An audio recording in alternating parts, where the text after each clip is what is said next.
You're watching UATV News in English, and my name is Anna Nichenko. It's UATV speaking. We are multimedia platform. We speak in Russian, in Arabic, in Ukrainian, and also we speak in English.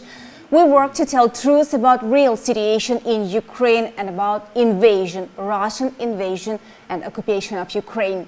So today, by the way, is an International Women's Day, and no rights, no respect for women's rights, as said Amnesty International wrote. No respect also to gender equality, because today everything what happened in Mariupol is really disgusting. I don't know what to say to say any other words. Let's watch what our president said about the situation in Zaporizhia region and exactly in Mariupol. Українці, українки, завжди цього дня ми вітаємо всіх зі святом весни. Українських жінок, наших дівчат, дружин, наших матерів. Завжди. Але не сьогодні. Сьогодні я просто не можу сказати вам традиційні слова. Я не можу просто привітати. Не можу. Коли стільки смертей, коли стільки горя, коли стільки страждань, коли триває війна. Повномасштабна, терористична війна проти нашого народу. Народу України. Окупанти знову бомбили Суми. Авіабомбами. Наше мирне місто, яке ніколи в своїй історії не загрожувало Росії. Добра, тиха, душевна Сумщина, яку перетворюють на пекло. Маріуполь. Мирне і працьовите місто без будь-якої внутрішньої злоби. Його оточили, заблокували, спеціально виснажують, спеціально катують. Окупанти свідомо відключають зв'язок, свідомо блокують підвезення їжі, постачання води, відключають електрику. В Маріуполі вперше, за десятки років вперше, мабуть, з часів вторгнення нацистів, від зневоднення померла дитинка. Почуйте мене сьогодні, шановні партнери.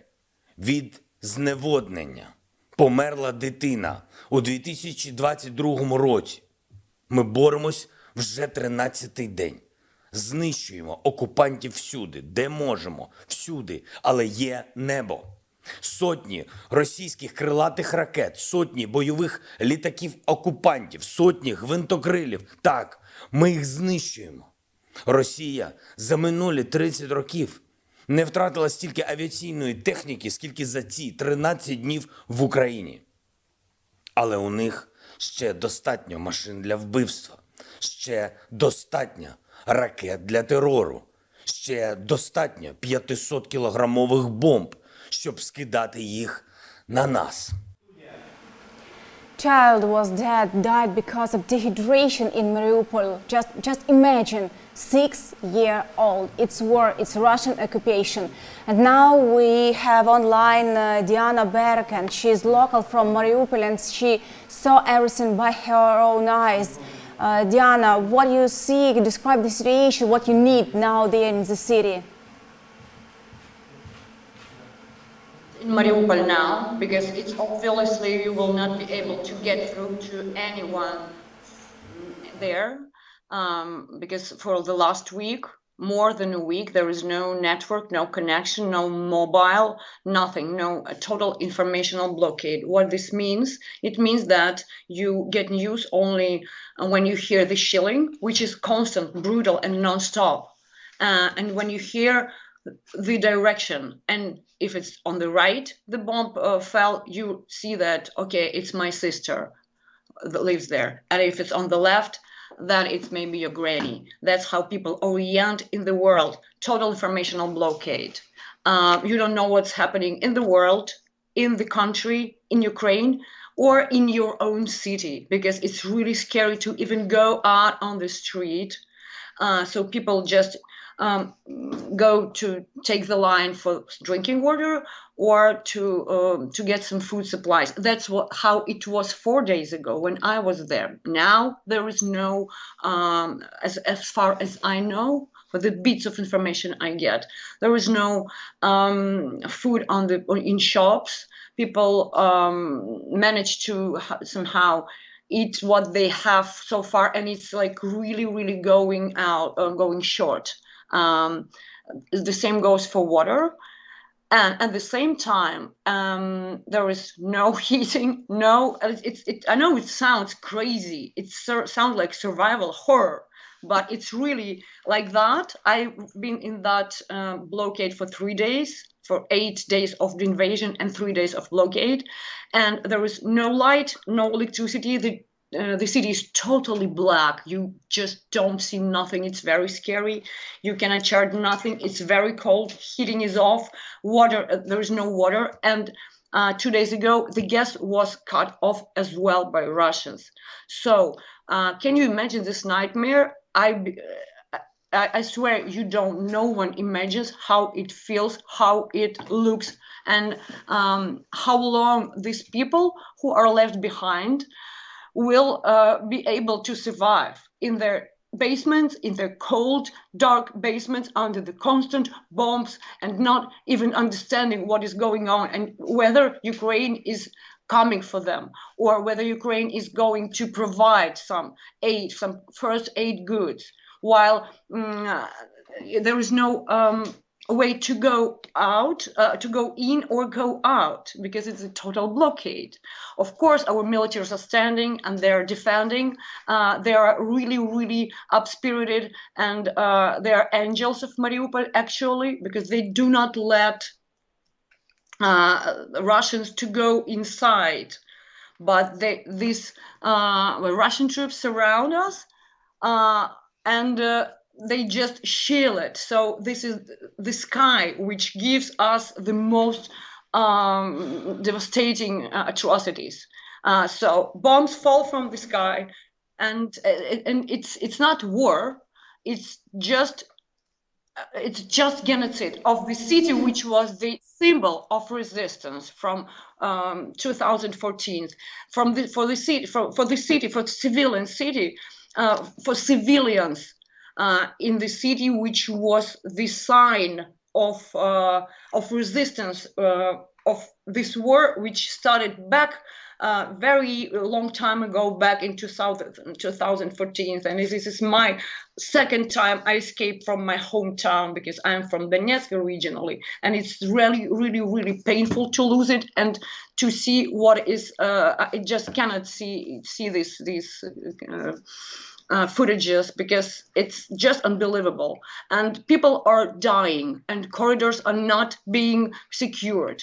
This third time, today it was the third time when it didn't happen again, and that's it. Can you hear me now? So, if you can hear, yeah. Diana, how do you think, we have lots of facts of this invasion, of this occupation, of this war, Russian war, in our country, but why, if you had a possibility to say to the whole world, to all the countries, to governments of all the countries, what would you say? Why they don't close the sky? Why they don't do something that could make an effect on Putin? What would you say? Just some sentences. Okay, today it's 8th of March. Today is International Women's Day, the day of gender equality. And me and my art platform, we were making a lot of visibility for this problem. And thanks to many international funds and missions who were helping us, supporting us with this gender equality projects, cultural projects for democracy, and we were really thankful for that. And now I would want to say, to be the voice of Mariupoliers, of those who are left behind, who cannot speak, who are just totally blocked. I want to say, do something. Now we don't need your money. Now we don't need nothing. Just we need those lives. I want you to be here with us, just like you wanted to. You helped us sustain the democracy in Mariupol. But now it's not about democracy or gender equality. Sorry, although it's 8th of March. Now it's about humanity and about lives. any international fund that could do something, and I know that you could, please intrude, please be involved in these negotiations about on the green corridor. No-fly zone. Of course, we need it. I mean, everyone is shouting about it. And 200,000 people left behind in Mariupol basement, and we don't know how much of them are still alive. I mean, I think it's maybe half of them. We don't know. I don't know if my relatives are alive or my friends. Thank you, Diana, So that you joined. please, yeah, Please do something. Yeah, thank you, Diana, very much. And I remember our viewers that it was Diana Berg, local from Mariupol. We believe that this war will end as soon as possible. It is the 17th day of war, Russian occupation of Ukraine. Now we'll join our expert, Hanna Shelest. She is the Security Studies Program Director, Ukrainian PRISM. Hanna, can you hear me? I can't hear you. Just once again, please. Do you hear me? Yeah, I can hear you now. Yeah. Hello, Hanna, and it's really 17th day of war. Now there was a local from Mariupol, our guest Diana Berg, and she said to the whole world, do something. We don't need your money, we don't need anything, but just do something. Your position, what do you think today, by the way, International Women's Day, why our rights of civil people are so, I don't know, even damaged, destroyed absolutely? That's quite a difficult situation because we understand, first of all, the limits of the international community. And as for now, we see quite a strong support both of the regular citizens of many countries. You see how Ukrainian refugees are accepted with the huge amounts of people. Like, for example, in small Moldova, now we have 100,000 of Ukrainian refugees. That is 10% of their population. We see what is happening in Poland. We see how people even in far Japan are raising money to support Ukraine. The same we see with many politicians who are Ukrainian friends who are trying to push military support, the humanitarian support to Ukraine. The real problem is that we still have this image of the Russian Federation as the mighty state with a nuclear weapon. So we still have quite a number of European politicians who are afraid of these myths, but they're also afraid of the craziness of the Russian president. Will he use the nuclear weapon or not? And that needs time. For us, certain days is like the eternity. Certain days is extremely long for each of the civilian being under the shelling. But when you look to the international community, how they react, for them certain days is extremely short period of time to make serious decisions in terms of military support. For some of them, they need to change even their legislation to provide Ukraine with lethal weapons. And what we see now when the international soldiers are coming from different countries to fight along with Ukrainian armed forces as the International Legion, that's already a huge step forward. The anti-tank, anti-missile equipment that we are already receiving, for many of the countries who sent it, it's already a really huge step. But let's be honest, there are still quite a number of European politicians who are afraid, who are doubting, and let's be honest, just afraid to make decision. That's probably the most important thing. Anna, now speaking about International Women's Day, even Ursula von der Leyen, President of the European Commission, just said some words about Ukraine, about this holiday. I don't know whether it's possible to say word holiday in this situation. Let's just watch this.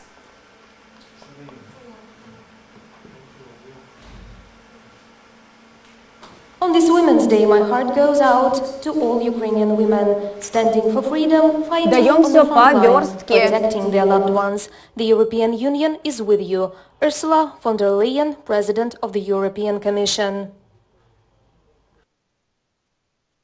On this Women's Day, my heart goes... I'll tell you what said Ursula von der Leyen. She said that Ukraine won't ever give up and everything's gonna be okay. Standing for freedom, fighting on the front line, protecting their loved ones. The European Union is with you. Thanks God, the European Union is really with us, but we need some sanctions, we need some more certain steps. And Hanna, what do you think about lots of Russian fakes, and they are connected with with humanitarian help and with humanitarian possibilities. I would like to say just possibilities from Russia to let people go out from cities and to give some food and some I don't know, help. But in these cases, they just shoot civil people. And that's all. They don't give the possibility of this humanitarian just way. Unfortunately, these fake news started to be promoted by the Russian-speaking heads in different international news. Just this morning, I needed to switch off my Skype interview with one of the Indian channels because the second guest was the Russian, I even don't want to call her journalist, because that was the representative of Sputnik from the Russian Federation. And she bluntly lied, saying that it's easy to get out from Mariupol.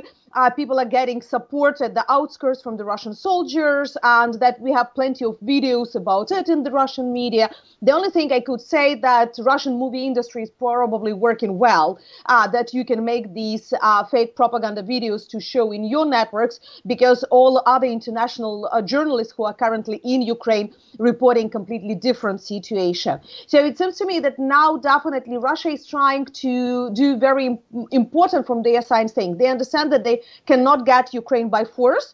So now they are creating this certain information environment. They are trying to clean their reputation. They are trying to, because yesterday, let's remember that International Court of Justice started the hearings about genocide and the war crimes in Ukraine, and Ukraine would proceed with these in different international courts. So Russia is now trying to demonstrate that they're not that evil, that, shelling of the civilian quarters that being like by accident, and they are really helping on the ground. So what Ukraine can do is definitely with promoting those strong pictures like we saw from Kherson, when people been declining this support, when people with Ukrainian flags been coming to the streets showing that they are not welcoming the Russian Federation forces over here.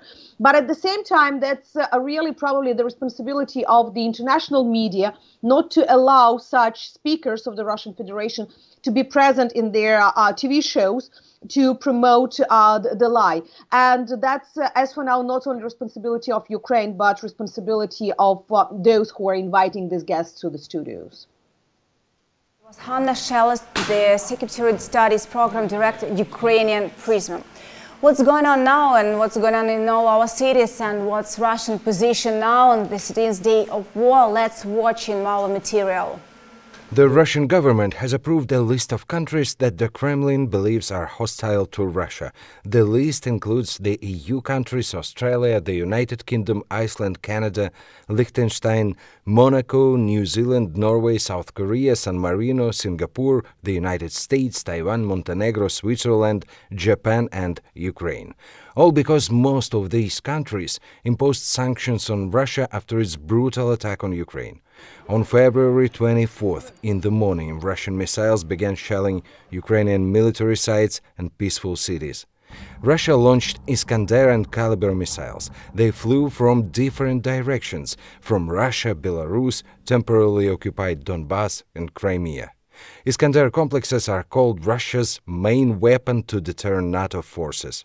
According to various sources, they are capable of covering the distance of up to 1,000 kilometers, and they can even carry nuclear warheads. In just one day, February 24th, the Russians fired 63 missiles from the Iskander complexes across Ukraine.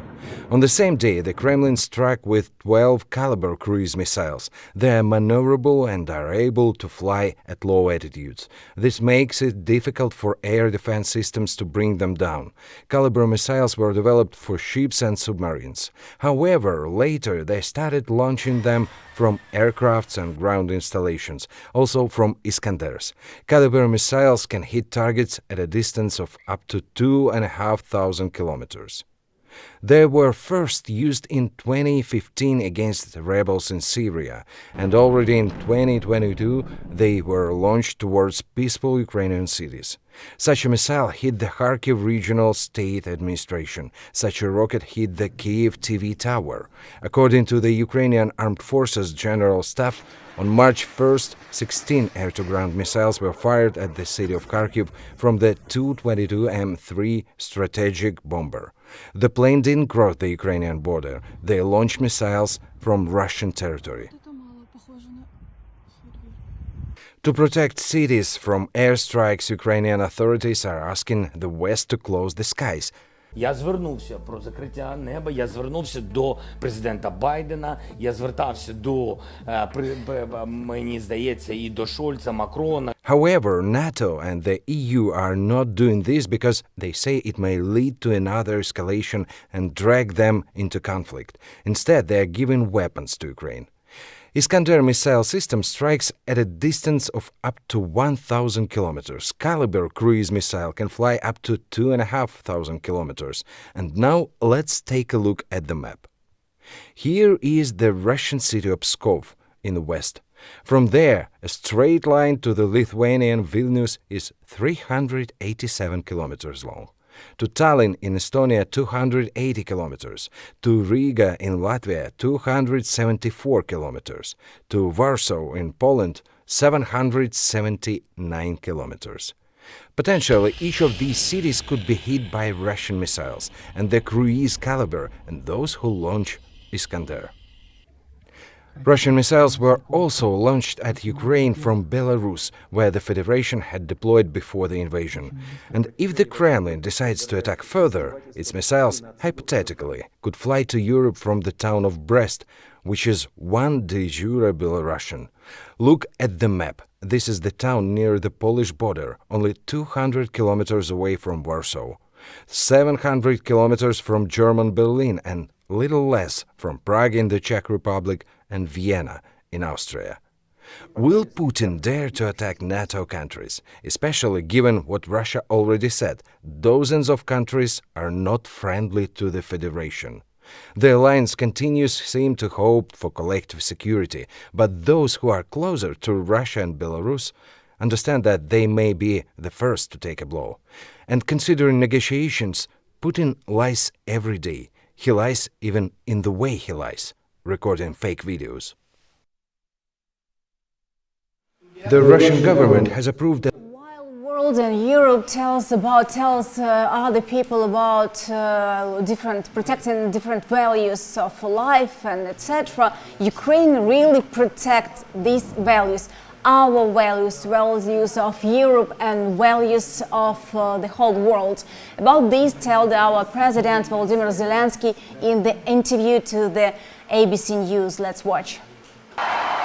We watched your speech, we watched the address to Europe, and you said, if we will fall, you will fall.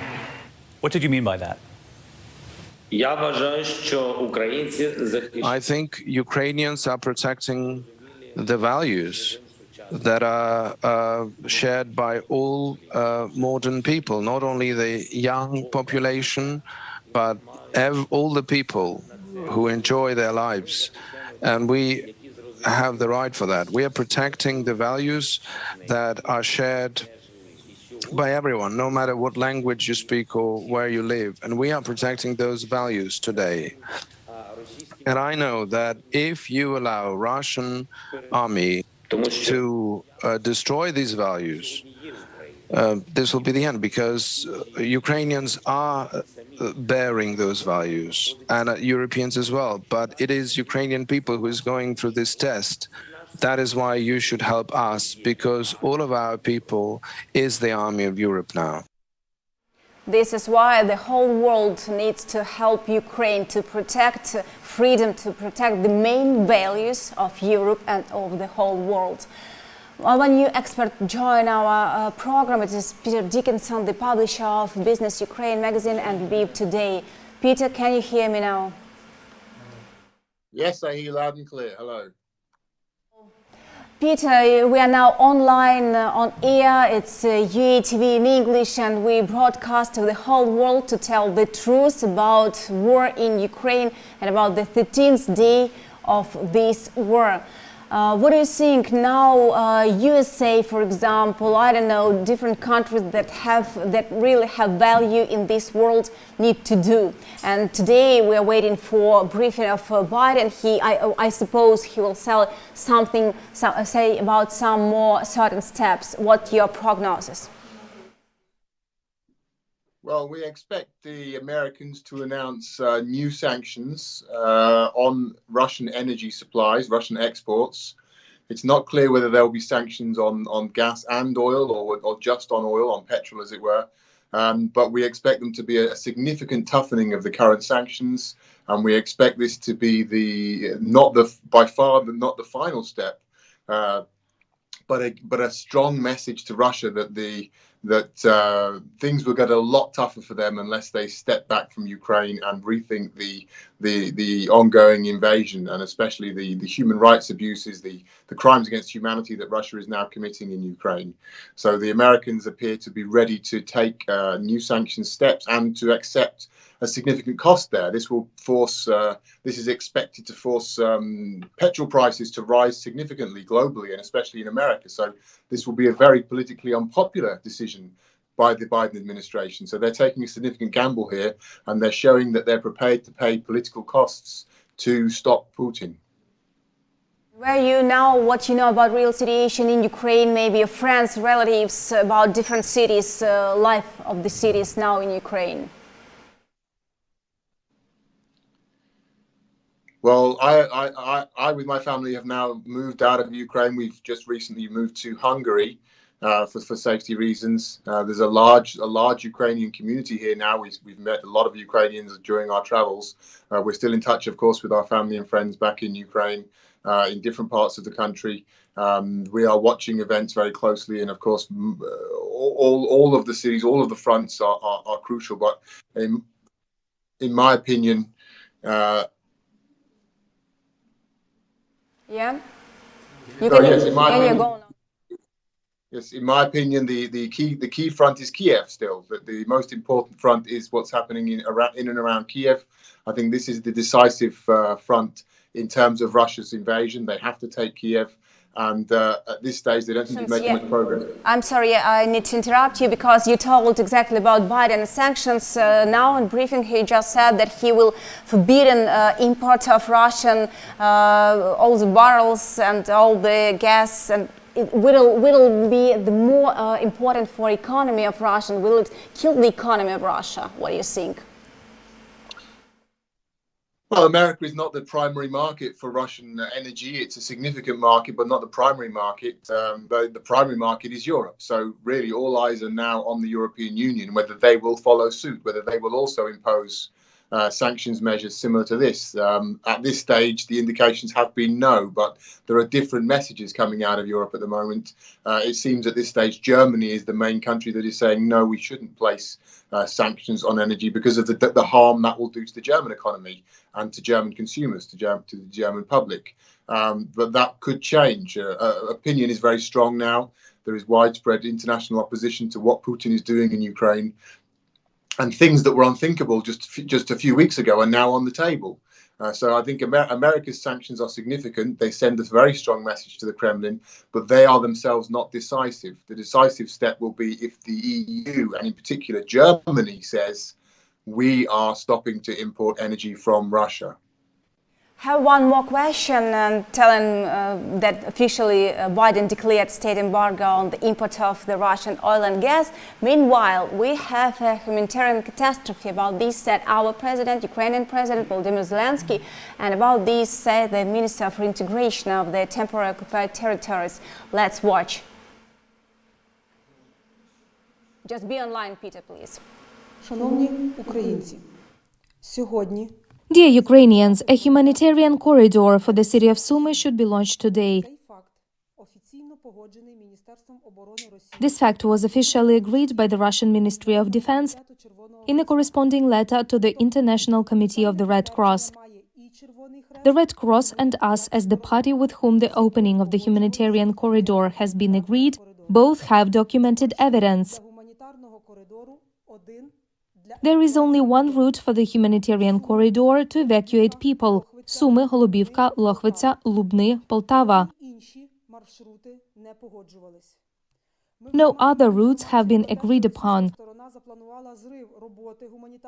We already have information that the Russian side has plans to disrupt the work of humanitarian corridors.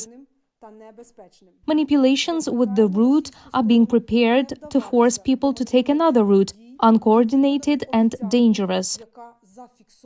We urge the Russian side not to resort to manipulative actions and to fulfill the documented promise. We're talking about the evacuation of civilians from the city of Sumy to Poltava, including foreign students, in particular citizens of the Republic of India and the People's Republic of China. Evacuation is a really hard thing now because Russia shoots civil people. And now humanitarian corridor, humanitarian help, what do you think, Peter? Is it possible now? Well, Russia's tactics appear to be at the moment to target civilians. They have switched from initially the attack was designed to be a lightning military strike on Kiev and major cities. That didn't work. Ukraine was able to offer unexpectedly strong resistance. The Russian military suffered significant losses. And so they've changed now the tactics. Now the strategy appears to be essentially terror tactics to bomb and devastate Ukraine's cities and to target civilians. So I think civilians being evacuated from cities are also a legitimate target as far as Russia views it. Russia has abandoned any pretense of adhering to the rules of war and international law. So I think the evacuation of civilians is extremely dangerous at this point. And unfortunately, we can expect to see reports in the coming days as these evacuations proceed of further atrocities. There have already been a number of deaths, a number of attacks, artillery attacks and direct shooting incidents. Sadly, this will continue, and this will merely fuel the international determination to impose tougher costs on Russia. Russia clearly thinks that it can pressure Ukraine into surrender before the costs mount up from the international community. So that's going to be it's a brutal game in a sense with Ukrainian civilians as the pawns. So I would be very cautious of evacuations at this stage, and I think the only thing we can do legitimately is to provide maximum cover so that any Russian crimes that do take place are recorded and documented.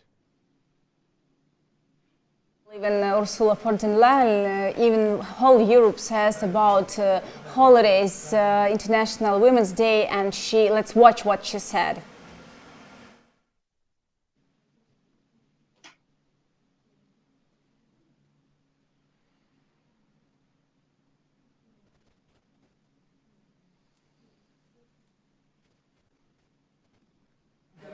Да. So on this Women's Day, my heart goes out to all Ukrainian women standing for freedom, fighting on the front line, protecting their loved ones. The European Union is with you. Said Ursula von der Leyen. I don't know, Peter. There is nothing saint in the heads of Russian troops, in the head of Putin. It's certain. But how can we just survive in this situation? How can we stop this war? Just 30 seconds, please. I think the only way to stop the war, there are two key priorities now. Number one is to bankrupt Russia to the level where Russia is no longer able to finance wars of aggression by crushing them with sanctions, by isolating the country economically. That's happening now, but it needs to happen faster. And the ultimate deterrent, the ultimate factor, of course, is military losses. Ukraine needs to continue to inflict as many losses as it can on Russian forces. The West needs to arm Ukraine with more and more sophisticated weaponry and to provide Ukraine with the intel, crucially, that will allow them to inflict major losses. These are the only two factors that count. Denunciations, appeals, negotiations, I don't believe any of that will work. Russia needs to pay an economic price and the physical price in the loss of its troops and its equipment. Thank you, Peter. Thank you. We will work every day in English, UATV. I hope you will join us next day and you will be with us. I'll remember it was Peter Dickinson, the publisher of Business Ukraine magazine and Lviv Today. Meanwhile, the situation in Russia and with the Russian troopers, they don't want to go to war, some people say so. And they even break their passport, their document, just to not to fight against civil people. Let's watch what said a former law enforcement officer of the Russian Federation who served in the Russian Interior Ministry for 15 years, and let's watch what he did. My name is Dmitry Polishchuk. I am a retired police captain of the Ministry of Internal Affairs of Russia. I have faithfully served the citizens of the Russian Federation for 15 years, but at the moment I am in Ukraine, and I cannot calmly look at the atrocities that are happening because of the military servicemen of the Russian army. How they use heavy weapons to shoot at residential areas, hospitals and kindergartens.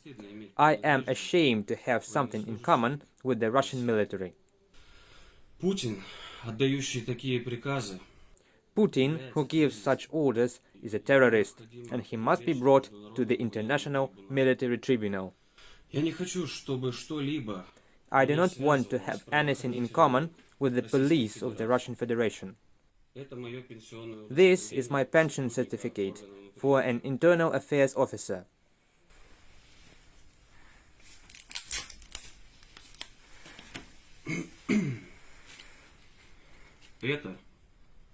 This is a passport of a citizen of the Russian Federation. It belongs to me.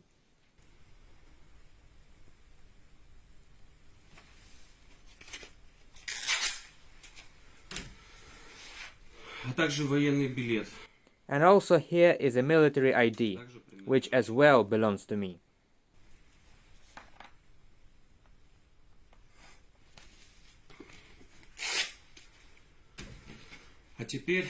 Now I stand up to protect the Ukrainian people as a member of the territorial defense.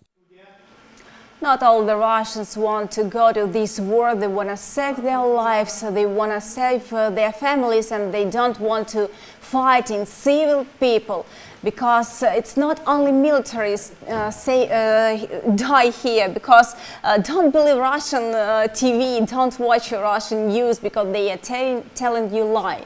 In this case, we work just to tell the truth about the real situation. We show you real facts and real video. And now, meanwhile, President of United States, Joe Biden, he gives a briefing and he asks Congress to give Ukraine $12 million to help us, to give us some help. They give us sanctions, they give us some help, but we all ask NATO to close the sky, and it must help us. We hope this. And now let's watch what is going on in Dnipropetrovsk. I think that our new guest will be online from this city and what's going on there. Let's talk to him. Alexei Jacques, head of Department of National Institute for Strategic Studies. Mr. Jacques, hello, can you hear me now? Yes, I can hear. Good evening. Are you in Dnipropetrovsk now? Or you left in Dnipro city? Dnipro, as new name of the city, is I believe it's the most secure place in Ukraine. But what is pressing is constant alerts, also empty streets, and I believe stopped economy. People just sit at home or fight at positions. Alexei, how you see about Russian army and Belarus also? People don't want to go on this war. Troopers, Russian troopers and Russian army. Oh, they are just afraid because in Russia Federation they will be, will suffer another way if they don't want to go to war against Ukraine. I believe Russian army is eager to win, but they appear to be not so strong to fight the war, even against Ukraine, which is much smaller than Russia.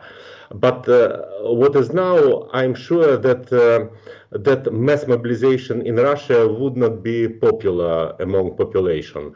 And what is motivation of young people who have to go to fight with Ukraine?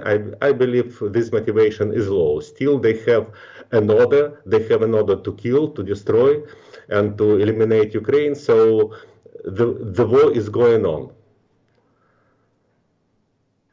Think about the protests in the occupation. Ukrainians expose invaders with the bare hands. They, our people, they don't have these people who don't have gun. They don't have some weapon. They just go and stop Russian army with bare hands. How can you just describe? I couldn't even imagine living in this country that it is possible today. The connection is not good. The question is about protests in Russia. Sorry.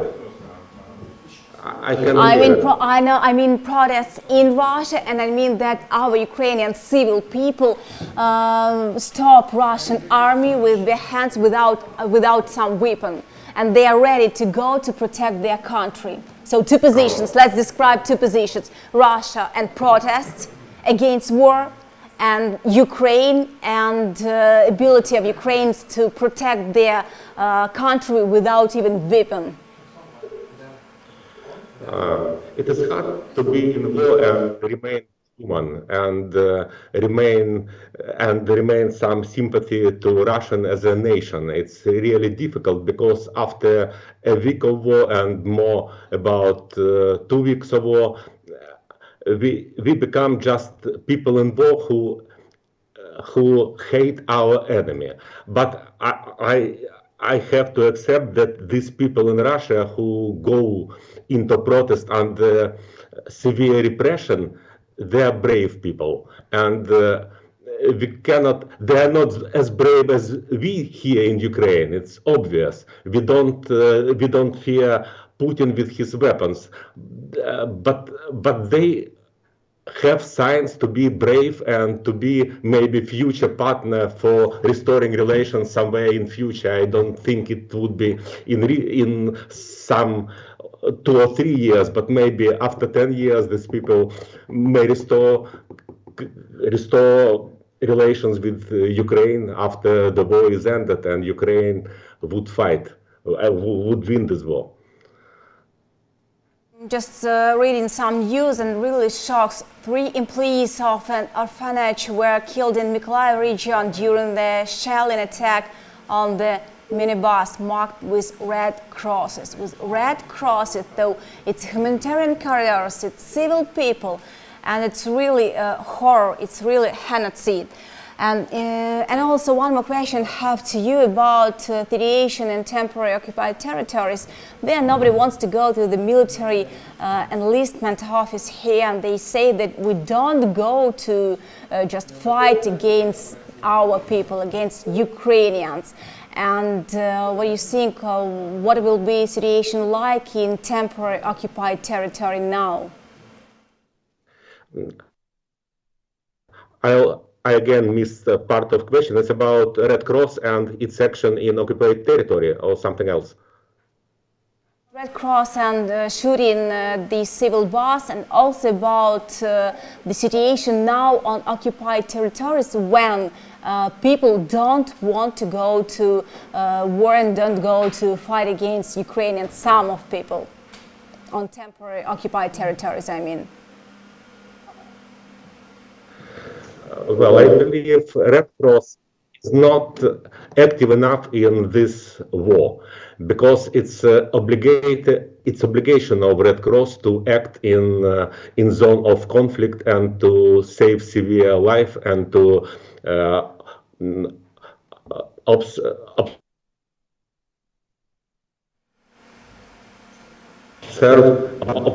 the convention. It's their obligation. according to international law, according to the money they have. It seems now that Red Cross is too bureaucratic and it's not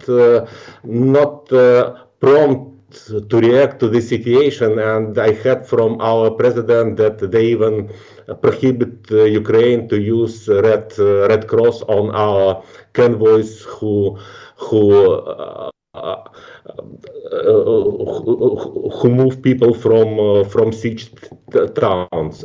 So I believe it's another big sphere of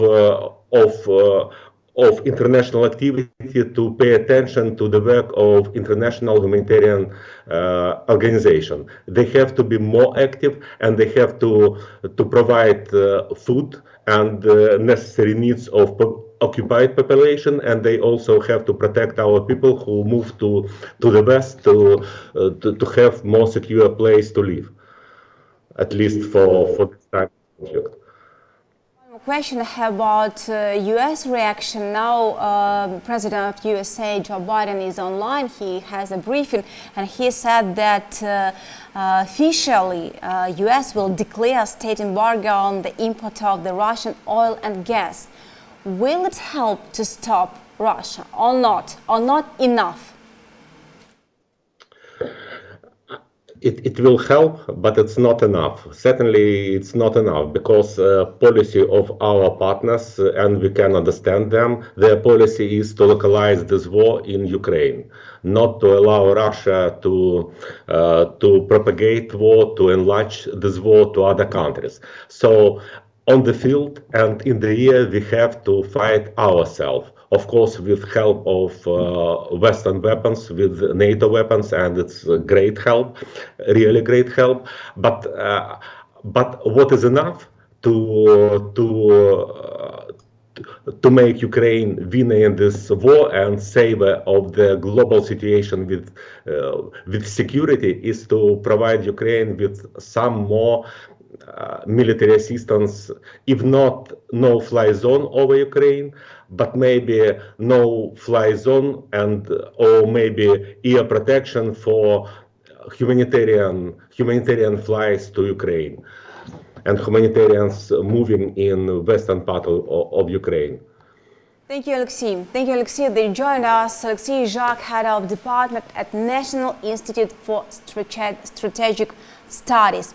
And now I'd like to watch you, to show you a video how territorial defense of Ukraine joins, how our Ukrainian people joins against this war and just fight against Russian occupation. Let's watch. A rotation is underway today in the Kyiv-Shevchenkivsky district defense team. People who agreed to defend their city with arms in their hands against the enemy's subversion groups and looters, as well as they are backing the Ukrainian armed forces up on the outskirts of the capital.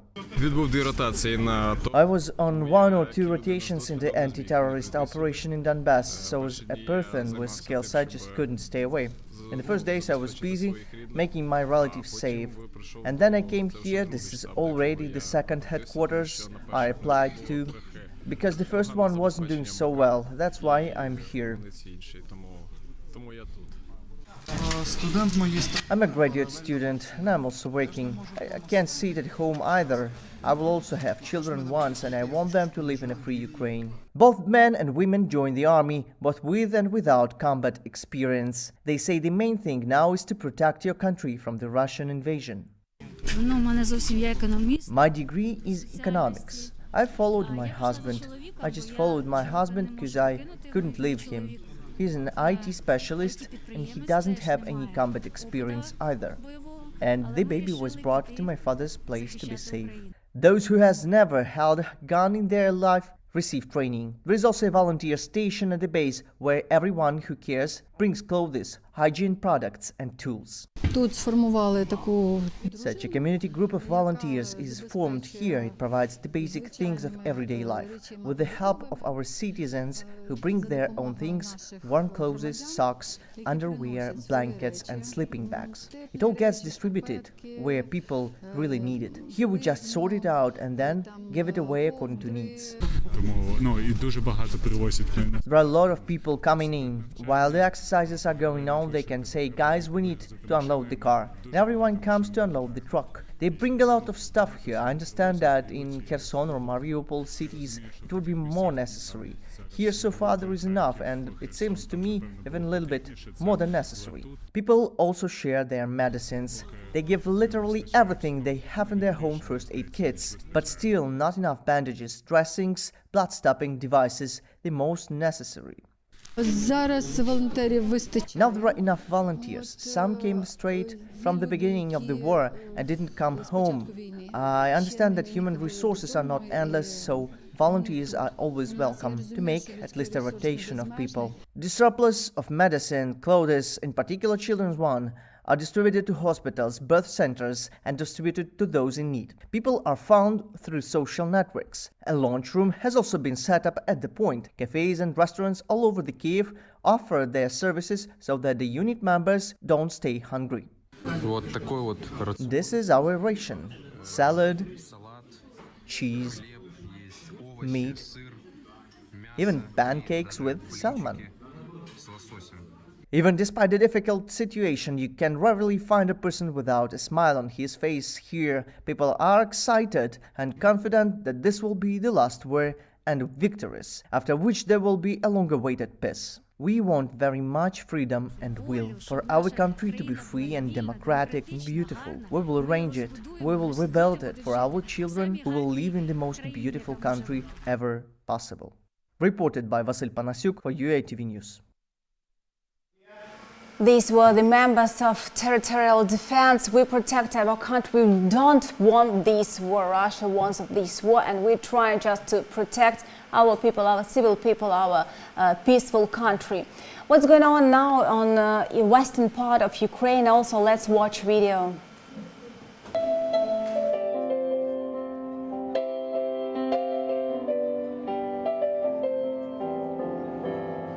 From Afghanistan to Ukraine, David Martello, a German musician, has been traveling to war zones for the past decade to soothe people with music in times of need.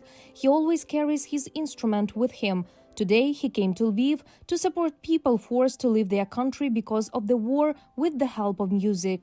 As he said, he chose the train station because here the souls of people always hold the greatest anxiety. Because, you know, you see all those people that are afraid, they don't know what's gonna happen to them, and music calms them, I think, gives you maybe a sensation of peace, inner peace. So I'm just trying to help here. That's it. Thousands of people line up here every day hoping to get on a train or a bus. Among them is Alona, who left Kharkiv with her children. She plans to go to Germany and stay with her relatives there, but not for long. Alona hopes soon she'll return to her husband, who remained at home to defend the city.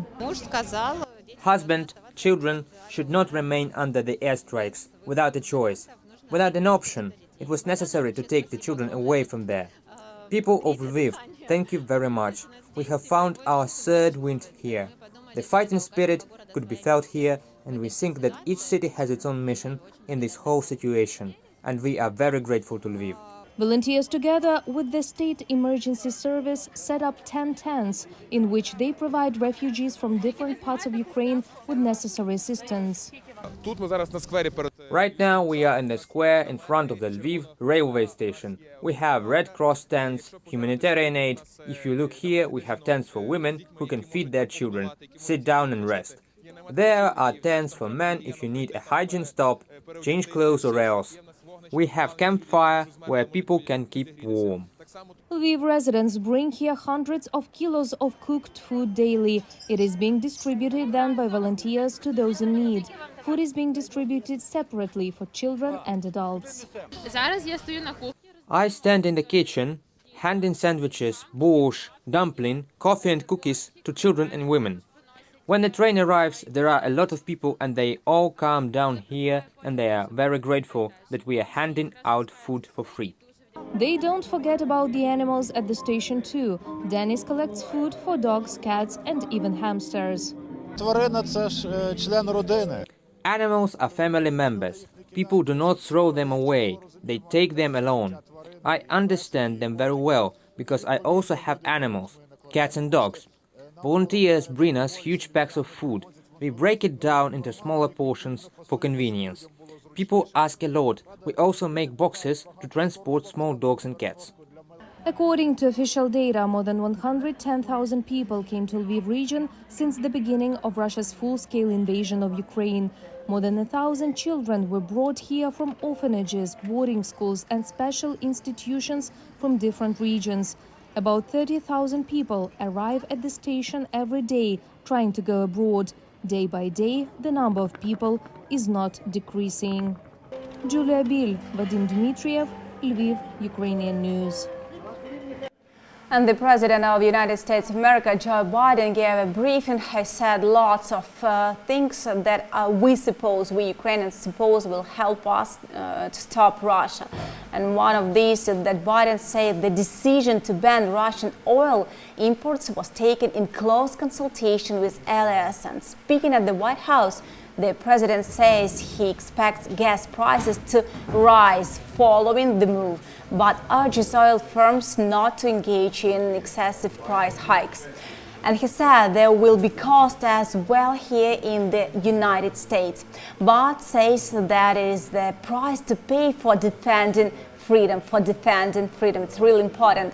Biden says Russian President Vladimir Putin seems determined to continue on his murderous path, whatever the cost. But he says Ukraine will never be a victory for Putin. We hope that the US government and the president really understands that it's a war not only against Ukraine, it's a war against Europe and against USA also and the whole world. And one more message, the United Kingdom government is to phase out Russian oil and oil products by the end of this year. This transition period will give the market, businesses and supply chains more than enough time to replace Russian imports, which make up 8% of United Kingdom demand, it said. It echoes a similar proposal from Washington, where President Biden is set to announce a complete US ban on Russian oil, absolutely ban on oil and gas and coal imports. The European Union has also today made moves to reduce the continent's reliance on Russian gas.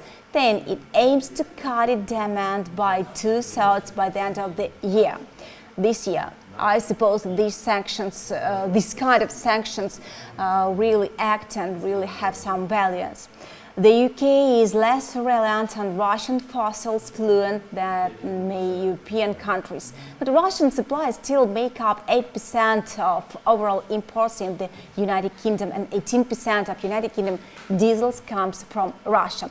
And in these minutes, our President Volodymyr Zelensky must be online, and government of Great Britain, we will hear this speech, and he will address British politicians via video link as his country, as our country, battles the Russian invasion. There are lots of facts and lots of proof of this.